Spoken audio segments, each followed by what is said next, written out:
இராணுவத்தினரின் காணிகளை விடுவிக்குமாறு வடக்கு மக்கள் கூறவில்லை. ஆளுநர் வேதநாயகன். நம்பி வாக்களித்த மக்கள் அதிர்ச்சியில்.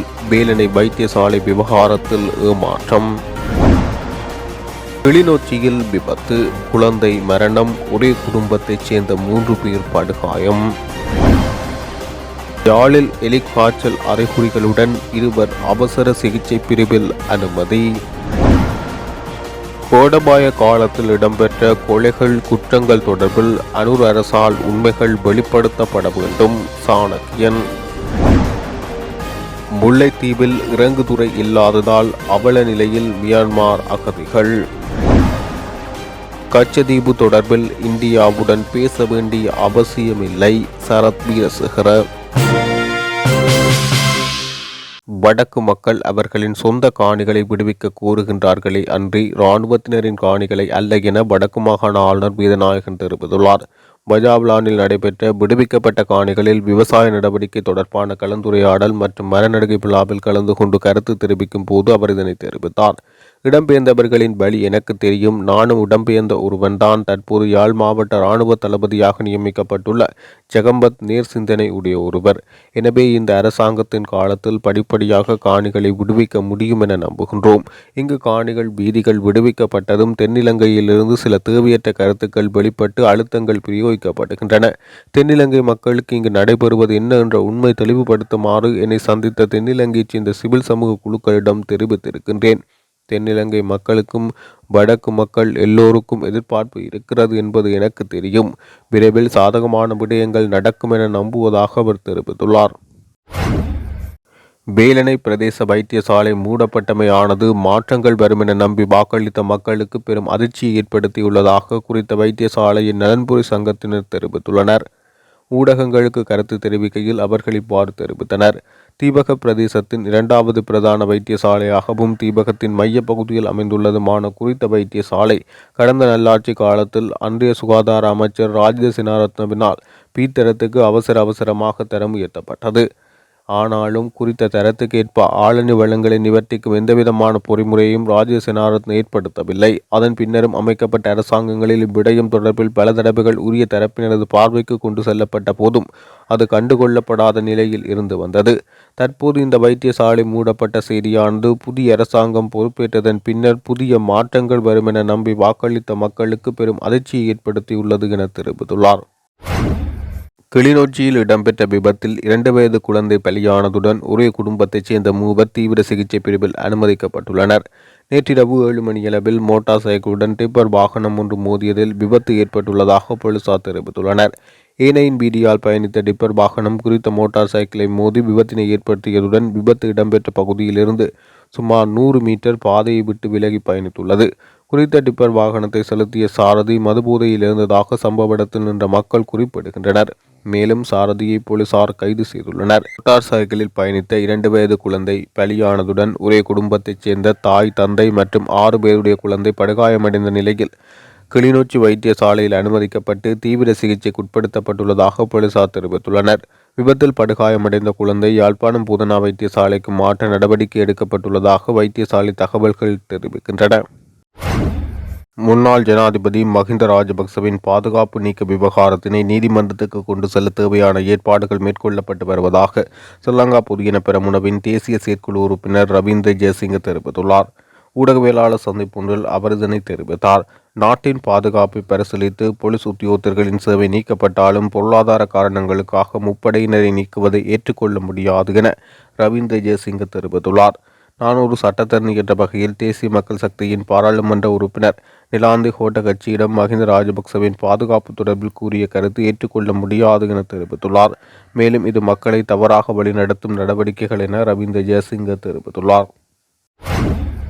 யாழ் பருத்தித்துறை ஆதார வைத்தியசாலையின் அவசர சிகிச்சை பிரிவில் எலிக்காய்ச்சல் அறிகுறிகளுடன் நேற்று 2 அனுமதிக்கப்பட்டுள்ளதாக தெரிவிக்கப்பட்டுள்ளது. 4 நாட்கள் காய்ச்சலால் பாதிக்கப்பட்ட மேற்படி 2 நோய் மிகவும் தீவிரமடைந்த நிலையில் அவசர சிகிச்சை பிரிவில் சேர்க்கப்பட்டுள்ளதாக தெரிவிக்கப்படுகிறது. தற்போது முன்னெடுக்கப்படும் தடுப்பு நடவடிக்கைகளை மக்கள் தொடர்ந்தும் பின்பற்ற வேண்டும்.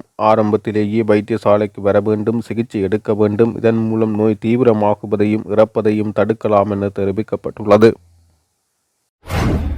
கோடபாய அரசாங்கத்தின் காலப்பகுதியில் சட்டத்துறை தொடர்பில் முன்வைக்கப்பட்ட குற்றச்சாட்டுகளின் உண்மைத்தன்மையினை விசாரணை செய்து தற்போதைய அரசாங்கம் வெளிக்கொண்டு வர வேண்டுமென இலங்கை தமிழரசு கட்சியின் மட்டக்களப்பு மாவட்ட பாராளுமன்ற உறுப்பினர் ராசமாணிக்கம் சாணக்கியன் வேண்டுகோள் விடுத்துள்ளார். இலங்கை தமிழரசு கட்சியினுடைய வாலிபர் முன்னணியினால், மட்டக்களப்பு மாவட்டத்தினுடைய வாலிபர் முன்னணியினால் வளமை போல நாங்கள் அவர்கள் ஏற்பாடு செய்யும் ஜோசப் பர்ராசிங்கம் ஐயாவுடைய அந்த நினைவு தினம் இன்றும் 19ஆம் நினைவு தினத்தையும் இலங்கை தமிழரசு கட்சியுடைய மட்டக்களப்பு மாவட்ட வாலிபர் முன்னணி மிக சிறப்பாக ஏற்பாடு செய்திருக்கிறார்கள். நான் நினைக்கிறேன் கடந்த ஒரு 6-8 வருடங்களுக்குள்ளே நடந்த நிகழ்வுகளிலே அதிகூடிய அளவு வரவு இன்றைய நாளிலே இந்த நிகழ்விலே காணக்கூடியதாக இருந்தது. அந்த வகையிலே நான் நினைக்கிறேன் ஜோசப் பர்ராசிங்கம் ஐயா படுகொலை செய்யப்பட்டு 19 வருடங்கள் தாண்டியும் அவருக்காக நீதி கிடைக்க வேண்டுமென்றது அந்த விடயம் மிக மக்கள் மத்தியிலே மிக முக்கியமான ஒரு விடயமாக மக்களுடைய மனதில் இருக்கின்றதுக்கு அது ஒரு சிறந்த ஒரு சான்று. இந்த அதிகரித்து கொண்டு வரும் வரவு உண்மையிலே நாங்கள் கடந்த 4 வருடத்திலே கோட்டாபய ராஜபக்சருடைய ஆட்சி காலப்பகுதியிலே ஜோசப் பர்ராசிங்கம் ஐயாவுடைய படுகொலைக்கு நீதி கிடைக்கும் என்று உண்மையிலே எந்த நம்பிக்கையும் நாங்கள் வைக்கவில்லை. ஆனால் ஜோசப் பர்ராசிங்கம் ஐயாவுடைய கொலை சம்பந்தமாக கைது செய்து சிறையிலே இருந்த புல்லியான் அவர்கள் கோட்டாபய ராஜபக்சருடைய காலப்பகுதியிலே விடுதலை செய்யப்பட்டார். உண்மையிலே அவர் விடுதலை செய்யப்பட்டதிலே பின்னணியை பற்றி பல விடயங்கள் அவருடைய ஊடக பேச்சாளராக இருந்தவர் அசாத் மௌலானா என்றவர் ஜெனீவாக்கு சென்று, ஜெனீவா இல்லை, சுவிட்சர்லாந்து இல்லாட்டி பிரான்ஸ்லே சென்று அந்த நாடுகளிலே இருந்து அவர் பல விடயங்களை உண்மைகளை சொல்லியிருந்தார். அந்த விடயங்கள் சேனல் 4 என்ற தொலைக்காட்சியிலே ஒரு டாக்குமெண்ட்ரியாக ஒரு காணொலியாகவே வெளியிலே வந்தது. அதிலே மிக முக்கியமாக புல்லியான் அவர்களை விடுதலை செய்வதற்காக இலங்கை சட்டத்துறையிலே சட்டமாதிபருடைய திணைக்களகம் எவ்வாறு சிலரை மாற்றினார்கள் என்றதெல்லாம் அந்த காணொலியிலே சொல்லப்பட்டது. அந்த நேரத்திலே இருந்த நீதி அமைச்சராக இருந்த அலி சப்ரி அவருடைய வழிகாட்டலின் கீழே தான் இதிலெல்லாம் நடந்தது என்று சொல்லப்பட்டது. அப்போ அவ்வாறான ஒரு காலப்பகுதியிலே நாங்கள் புல்லியான் அவர்கள் விடுதலை செய்யப்பட்டார், ஜோசப் ஐயாவுக்கு நீதி கிடைக்கும் என்று உண்மையிலே நம்பிக்கை வைக்கவில்லை. ஆனால் இந்த அரசாங்கமானது ஆட்சிக்கு வந்தது கடந்த காலத்திலே நடந்த பல விடயங்களுக்கு எதிராக தாங்கள் செயல்படுவோம், குறிப்பாக ஈஸ்டர் குண்டுவெடிப்பு போன்ற விடயங்கள், அத்தோடு எம்ப்ளமேட்டிக் கேசஸ் என்று சொல்லி ஒரு சில கேசஸ், அதிலே மிக முக்கியமாக நான் நினைக்கிறேன் கிழக்கு முன்னாள் பல்கலைக்கழக உபவேந்தர் ரவீந்திரநாத்துடைய கொலை, ட்ரிங்கோ 5, ட்ரிங்கோ 11, லசந்த விக்ரமதுங்க, எக்னலிகொட, இப்படி ஒரு சில கேசஸ், ஒரு சில விடயங்களை தாங்கள் ஆராய்வதாக சொல்லியிருந்தார்கள். ஆனால் அதிலே ஜோசப் பர்ராசிங்கனுடைய கொலை உள்வாங்கப்படவில்லை. உண்மையிலே அரசாங்கமானது சொன்ன வாக்குறுதிகள், இன்று நாங்கள் இந்த ஒரு பேரணியாக வந்த பொழுதும் கூட மக்கள் எழுப்பிய கோஷம் என்பிபி அரசே கொடுத்த வாக்குறுதியை நிறைவேற்று, அன்றகுமார திசாநாயக்க அரசாங்கம் கொடுத்த வாக்குறுதியை நிறைவேற்ற வேண்டும் என்றுதான் மக்களுடைய கோஷமாக இருந்தது. அந்த வகையிலே இந்த இலங்கை சட்டத்துறைக்கு எதிராக முன்வைக்கப்பட்ட பல விமர்சனங்கள், பல குற்றச்சாட்டுகளை உண்மைத்தன்மையை தற்பொழுது இருக்கும் அரசு வெளிக்கொண்டு வர வேணும். அப்படி என்று சொன்னால் அசாத் மௌலானா சொன்ன விடயங்களை வைத்து விசாரணைகள் ஆரம்பிக்கப்பட வேணும். ஈஸ்டர் குண்டுவெடிப்பு மட்டுமில்லை, ஜோசப் பர்ராசிங்கத்துடைய கொலை வழக்கிலே இருந்து புல்லியான் விடுதலையாகினதை பற்றி ஜட்ஜை மாற்றினார்கள் என்றெல்லாம் பல விடயங்கள் அவருடைய அந்த வாக்குமூலத்தில் இருக்கு. இந்த விடயங்களை வைத்தொரு விசாரணை ஆரம்பித்து சிஐடி குற்றப்புலனாய்வு பிரிவு மீண்டும் இந்த ஜோசப் பர்ராசிங்கத்துடைய கொலை சம்பந்தமாக விசாரணைகளை ஆரம்பித்து அதிலே சம்பந்தப்பட்டவர்கள் இன்னும் இருக்கிறார்கள், பலர் இருக்கிறார்கள், அவர்கள் கலீல் போன்றவர்கள் இருக்கிறார்கள், அவர்களையும் மீண்டும் விசாரணை செய்து ஜோசப் பர்ராசிங்கம் ஐயாவுடைய படுகொலைக்கு மட்டும் இல்லாமல் இலங்கையிலே வடக்கு கிழக்கிலே நடந்த அனைத்து படுகொலைகளுக்கும் நீதி, மக்களுக்கு அந்த நீதியை வழங்குவதற்கு இந்த அரசாங்கம் செயல்பட வேண்டும் என்று நாங்கள் மீண்டும் மீண்டும் வலியுறுத்துவோம். அதை நாங்கள் தொடர்ச்சியாக இந்த நீதி கிடைக்கும் வரைக்கும் நாங்கள் எங்களுடைய போராட்டங்களை பல வடிவங்களினூடாக நாங்கள் அரசாங்கத்துக்கு நாங்கள் அழுத்தங்களை வழங்குவோம். முல்லைத்தீவு மாவட்டத்தில் கப்பல் இறங்குதுறை ஒன்று இல்லாத நிலையில் தான் மியான்மர் அகதிகள் திருகோணமலை கொண்டு செல்லப்பட்டு மீண்டும் முல்லைத்தீவு கோப்பாப்புலவுக்கு கொண்டு வரப்பட்டுள்ள அவல நிலைக்கு காரணம் என முள்ளிவாய்க்கால் மேற்கு வளர்மதி கடற்தொழிலாளர் கூட்டுறவு சங்க தலைவர் ஆறுமுகம் சிவனேஸ்வரன் தெரிவித்துள்ளார். நேற்று முல்லைத்தீவு ஊடக அமையத்தில் ஊடகவியலாளர் சந்திப்பை நடத்தி கருத்து தெரிவிக்கும் போது அவர் இதனை தெரிவித்துள்ளார். என்னுடைய முள்ளிவாய்க்கால் மேற்கு சங்கத்தை பொறுத்தளவில் நாங்கள் சரியான முறையில் அந்த மக்களும் திரண்டு சங்க அங்கத்துவங்களும் திரண்டு அந்த அகதிகளை கரையாக்கணும் என்ற ஒரு நோக்கத்தோடு சரியான முறையில் அந்த பகல் கொள்ளாக நின்று கஷ்டப்பட்டு நாங்கள் அந்த வகையில் ஏனித நாங்கள் ஆக்களை தண்ணீரை வந்து சாப்பாடு உலர்ணவு பொதிகளை நாங்கள் இந்த வகையில் நாங்கள் அனுப்பி கொள்ளலாம். அந்த உயிர்களை காப்பாற்றணும் என்ற நோக்கத்துக்குரிய துறைமுகம் அந்த வெள்ளத்தை உள்ள விட்டு காப்பாற்றி இறக்கக்கூடிய ஆவர் அதுகள் எங்கள் மாவட்டத்தில் இல்லை. உண்மையிலே இந்த அதிகாரம் கொண்ட எங்களுடைய மேலகு ஜனாதிபதி அவர்களுக்கும் கடற்தொழில் அமைச்சர்களுக்கும் ஏனைய அரசாங்க தரப்புகளுக்கு நான் அறிவித்துக் கொள்வது, இந்த முல்லை மாவட்டத்தில் உண்மையில அந்த வள்ளங்க தரிப்பிடம் ஒரு ஆவர் ஒன்று முக்கியமாக கட்டுப்பட வேண்டும். இன்றைக்கு அந்த ஆவர் இருந்திருந்தால் அன்றைக்கு சகல தரப்பாளையங்களுக்கு ஓரர் வந்த மூலம் எங்களுக்கு பாதுகாப்பு அமைச்சால வரப்படவில்லை. ரிங்கோ தான் கொண்டு போய் அந்த அகதிகளை இறக்க வேண்டும் என்ற நோக்கத்தோடு அவர்கள் நேவி வந்து அவர்களை வரவழைத்து சென்றது.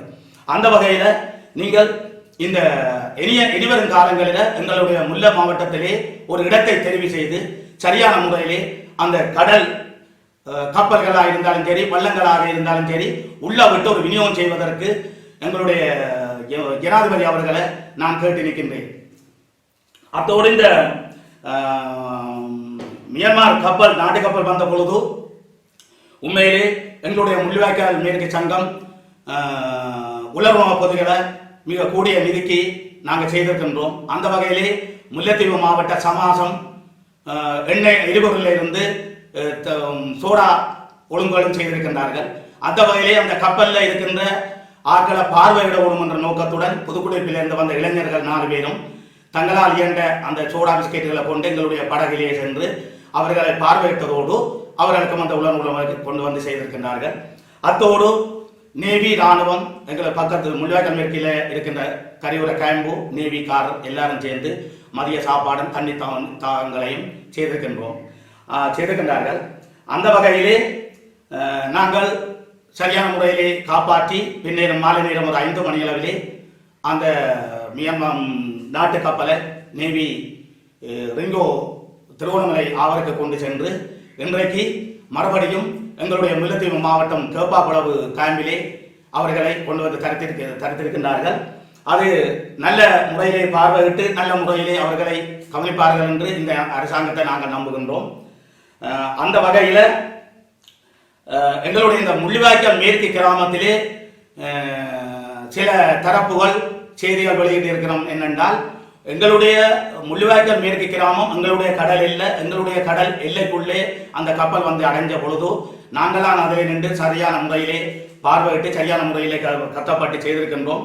அந்த வகையில் எங்களுடைய சங்கத்தின் 2 படகு, அதாவது வந்து நான் அவரை வந்து பொன்னம்பலம் தீவன் என்று சொல்ற எங்களுடைய தொழிலாளி, அவர் எந்த கடலடி என்றாலும் எங்கள் கிராமத்திலே தொழிலோடுகின்ற ஒரு முக்கிய ஒரு வாழ்வாதாரத்தை மேன்மை கொள்ளுகின்ற ஒரு முக்கிய தொழிலாளி அவர்தான். அவ்வளவு அந்த சுகாதார தரப்புகள் கடற்தொழில் திணைக்களம் போலீஸ் சிவில் டாக்டர்மார் எல்லாரையும் அந்த படகுகளை கொண்டு போய் அந்த வர்த்தங்களை பரிசீலித்து உலக உணவுகளை கொண்டு வந்து சரியான முறையிலே அவர்களுடன் எங்களை ஏனைய அங்கத்துவங்கள் இணைந்து சரியான முறையிலே கட்டப்பட்டு அந்த பொன்னம்பலம் தீவன் அவர்கள் செய்திருக்கின்றார். ஆனால் சில ஊடகங்களில் வருகிறது முல்லைத்தீவு மக்கள் முல்லைத்தீவு மாவட்டம் அப்படிப்படி. உண்மையில முல்லைத்தீவு மாவட்டம் கருத்துரப்பற்ற பிரதேசம், முள்ளிவாய்க்கால் மேற்கு கிராமம். முள்ளிவாய்க்கால் என்றது உலகத்திலே ஒரு பேர் போன ஒரு வடவான ஒரு கிராமம். அந்த கிராமத்தில் அடைஞ்ச கப்பல் சம்பந்தமான விடயத்தை எந்த ஒரு ஊடகத்திலே அதில் 2 பேர் குடிக்கிறவங்கள சங்க கடற்கரையிலே இருந்து முள்ளிவாய்க்கால் மேற்கு கிராமத்தில் வந்திருக்கின்றோம். அந்த முள்ளிவாய்க்கால் மேற்கு வளர்மதி கடற்தொழிலாளர் கூட்டுறவு சங்கத்தோடு இணைந்து அந்த செய்திகளை நாங்கள் அறியக்கூடிய வகையில் இருக்கின்றோம் என்று கூட அதில் ஒருத்தரும் சொன்ன மாதிரி இல்லை. உண்மையிலே இது நான் சென்றடையணும் எனக்கு மனவேதனைக்குரிய விஷயம். எங்களுடைய முள்ளிவாய்க்கால் மேற்கு கிராம முன்னேற்ற சங்கமும் எங்களுடைய வளர்மதி கடற்தொழிலாளர் சங்கமும் ஏனைய பொதுமக்களும் முள்ளிவாய்க்கால் கடற்தொழிலாளிகளும் இணைந்துதான் அந்த நடவடிக்கை நாங்கள் செய்திருக்கின்றோம். அவர்கள் கருத்து கூறலாம், அவருக்கும் உரிமை உண்டு. அந்த கருத்தை சரியான முறையிலே கூறி செல்ல வேண்டும் என்று நான் இந்த நேரத்திலே கூறிக்கொள்கின்றேன். பாதுகாப்பு படைகளின் பிரதானி ஜெனரல் சபேந்திர சில்வா இம்மாதம் 31ஆம் தேதியுடன் ஓய்வு பெறவுள்ளார். முன்னாள் ஜனாதிபதி ரணில் விக்ரமசிங்கே அவரது சேவை காலத்தை 2024 டிசம்பர் 31ஆம் தேதி வரை நீடித்தார். புதிய அரசாங்கத்தின் கீழ் அவருக்கு பதவி நீடிப்பு கிடைக்காது என அரசாங்க வட்டாரங்கள் தெரிவித்துள்ளன. இதன்படி சபேந்திர சில்வாவின் நீண்ட பாதுகாப்பு சேவை வரலாறு டிசம்பர் 31ஆம் தேதியுடன் முடிவடைந்து அவர் சேவையிலிருந்து ஓய்வு பெறவுள்ளார். சபேந்திர சில்வாவின் பதவிக்காலம் முடிவடைந்த பின்னர் பாதுகாப்பு படைகளின் பிரதானி பதவியை நீக்குவதா அல்லது தக்க வைப்பதா என்பது குறித்து அரசாங்கம் இன்னும் தீர்மானிக்கவில்லை. இது தொடர்பில் அரசாங்கத்தின் திட்டங்கள் தொடர்பில் வினவிய போது அதனை தொடர்வது அல்லது இல்லாதொழிப்பது தொடர்பில் எந்த தீர்மானமும் எடுக்கப்படவில்லை என அமைச்சரவை பேச்சாளர் அமைச்சர் நலிந்த ஜெயதிச தெரிவித்துள்ளார். இன்று காலை 9:25 மணி முதல் 2 நிமிடங்கள் மௌனத்தை கடைபிடிக்குமாறு அனர்த்த முகாமைத்துவ நிலையம் பொதுமக்களிடம் கோரிக்கை விடுத்துள்ளது. இலங்கை வரலாற்றில் மாறாவடுவாக பேரழிவை ஏற்படுத்திய சுனாமி அனர்த்தத்தை எதிர்கொண்டு இன்று 20 வருடங்கள் பூர்த்தியாகின்ற நிலையில் நாடளாவிய ரீதியில் விசேட நினைவேந்தல் நிகழ்வுகள் ஏற்பாடு செய்யப்பட்டுள்ளன. இன்று காலை 9:25 முதல் 9:27 வரை நாடு முழுவதும் 2 நிமிட மௌன அஞ்சலி செலுத்துமாறு மக்களிடம் கோரிக்கை விடுக்கப்பட்டுள்ளது. 2004ஆம் ஆண்டு டிசம்பர் 26ஆம் தேதி சுமாத்ரா தீவுக்கு அருகில் 9.1 மெக்னியூட் அளவிலான நிலநடுக்கத்தால் ஏற்பட்ட சுனாமி பேரலை காரணமாக இலங்கையின் 14 கடலோர மாவட்டங்கள் கடுமையாக பாதிக்கப்பட்டது. இந்த பேரழிவில் 35,000க்கும் அதிகமானோர் இறந்தனர் மற்றும் 5,000க்கும் அதிகமானோர் காணாமல் போனனர். அந்த வகையில் இன்றைய தினம் தேசிய பாதுகாப்பு தினத்தின் பிரதான வைபவம் பாதுகாப்பு அமைச்சின் அனர்த்த முகாமைத்துவ பிரிவு வளாகத்தில் பிரதி பாதுகாப்பு அமைச்சர் ஓய்வு பெற்ற மேஜர் ஜெனரல் அனுர ஜெயசேகர தலைமையில் நடைபெறவுள்ளது. மேலும் மாவட்ட மட்டத்திலும் நினைவேந்தல் நிகழ்வுகள் ஏற்பாடு செய்யப்பட்டுள்ளதாக அனர்த்த முகாமைத்துவ நிலையம் தெரிவித்துள்ளது.